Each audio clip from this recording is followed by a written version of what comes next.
나를 위한 북타민 언택트 책 처방, 성인 책 처방 부분입니다. 30대 여성이신데요. 외계인님. 저에게는 너무너무 귀여운 동생이 있습니다. 그래서 마음대로 많은 애정을 표현하는 편인데 동생은 칠색팔색을 하면서 싫어합니다. 그런데도 계속 표현을 해주는 게 맞는 걸까요? 이제 어른이 되었으니 동생을 존중해줘야 할까요? 그리고 동생과 싸우지 않는 방법이 있을까요? 하셨습니다. 남매 관계인지 자매 관계인지 모르지만 어떤 관계이건 이제 어른이 되었으니 존중해줘야 하는 걸 잘 알고 계시네요. 그럼에도 동생을 이뻐하는 마음 동생분도 충분히 느끼고 있을 겁니다.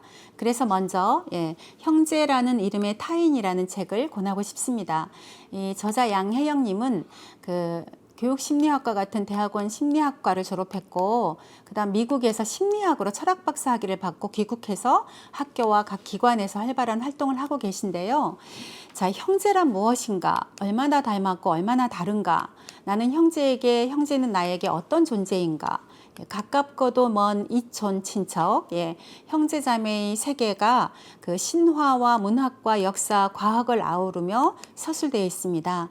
형제관계는 애정과 증오라는 양면성을 뿌리에 두죠. 또 어떤 형제관계는 희미하게, 어떤 형제는 또 극명하게 드러나기도 하는데 다른 어떤 인간관계보다 감정적이고 불합리한 형제관계는 그래서 많은 이에게 혼란을 주는지도 모릅니다.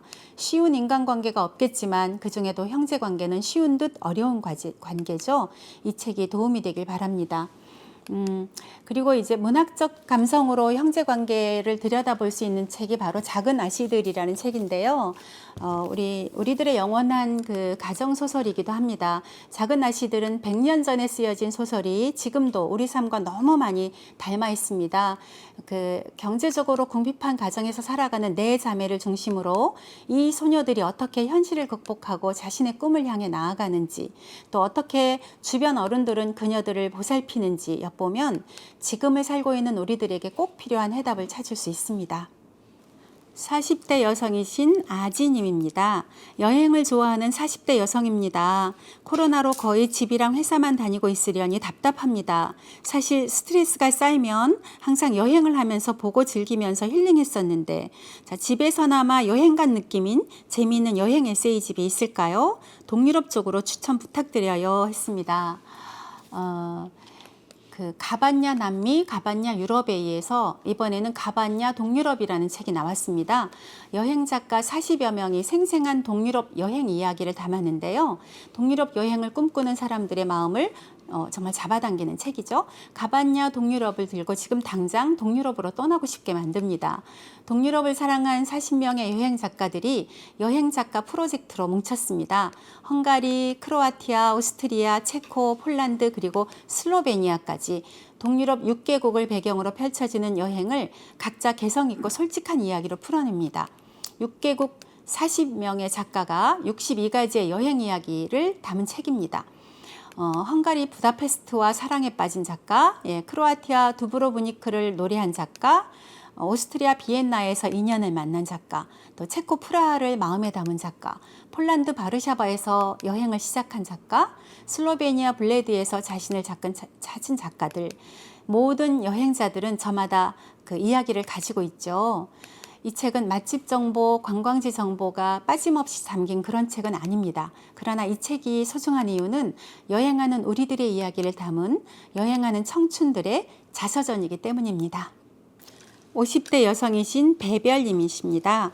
망설이다 늦게 참여하게 되었습니다. 50대 전문직에 근무하는 여성인데요. 몇 년 전부터 집중력이 떨어지면서 일의 능률이 저하되고 작은 실수들이 개선되지 않으면서 자존감이 떨어져 타인과의 대화도 흥미를 잃었어요. 직업을 그만둘까도 생각 중인데 미래가 두렵기만 합니다. 나이가 들어간다는 것에 대해 깊이 생각해 보게 하는 때가 되었죠. 그냥 막연한 두려움보다는 어떻게 하면 조금이라도 현명한 삶을 살지에 대한 공부도 필요한 시대가 되었다고 생각합니다. 자, 길어지는 노년, 노년으로 살고 싶지 않다. 그래서 나는 이렇게 나이 들고 싶다를 쓰신 소노 아야코 여사가 전하는 노인이 되지 않은 7가지 방법입니다. 노인이 되지 않는 법이라는 책인데요. 소노 아야코 여사는 도쿄 출신의 소설가입니다. 나는 이렇게 나이 들고 싶다, 행복하게 나이 드는 비결 등 다양한 책을 쓰셨는데 이번에 이 책 노인이 되지 않는 법에서는 내면의 노후 대책을 담고 있으면 나를 지켜주는 간결한 그 기준 7가지를 정리했습니다.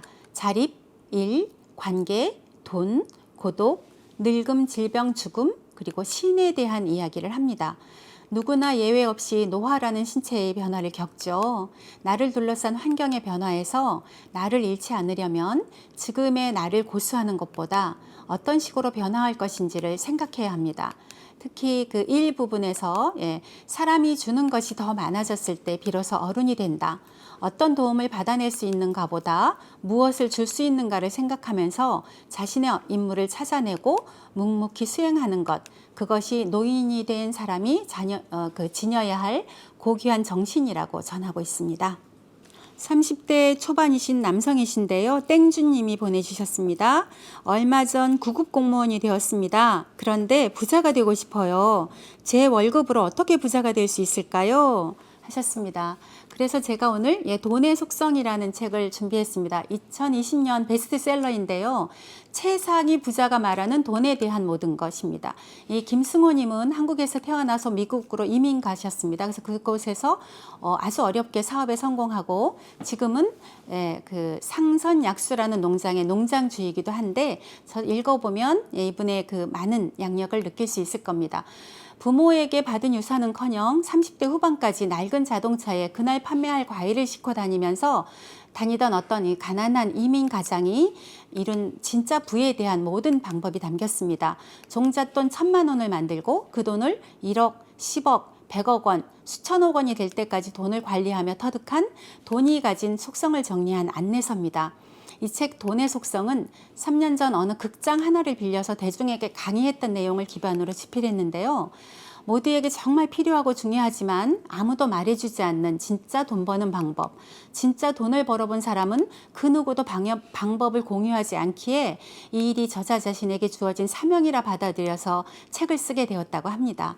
이 책을 먼저 읽으시고 기회가 되시면 그 20년 전에 만든 책이지만 부자 아빠 가난한 아빠라는 책을 또 읽으시면 좋겠습니다. 이것도 20년 후에 증보판을 만들어냈거든요. 같이 읽으면 도움이 되실 겁니다. 30대 초반의 남성이십니다. 조수님이신데요. 어떻게 해야 이별의 아픔을 잊을 수 있을까요? 하셨습니다. 무슨 말을 해드려야 도움이 될지 저도 잘 모르겠습니다. 그저 살아보니까 세월이 약이겠지요, 밖에는요. 그래서 제가 오늘 가지고 온 책은 나의 상처는 돌, 너의 상처는 꽃이라는 시집을 가지고 왔습니다. 류시화 시인의 3번째 시집입니다.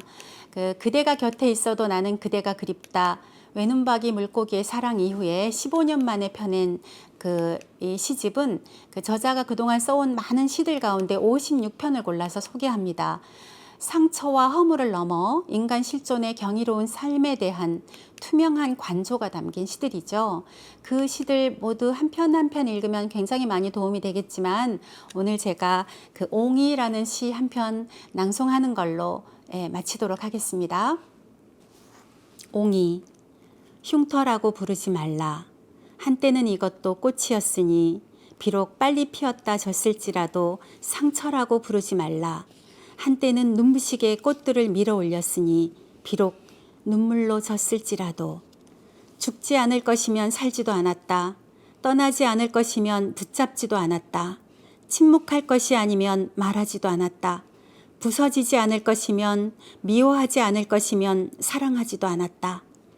옹이라고 부르지 말라. 가장 단단한 부분이라고. 한때는 이것도 열이디 열이었으니 다만 열정이 지나쳐 단 한 번 상처로 다시는 피어나지 못했으니.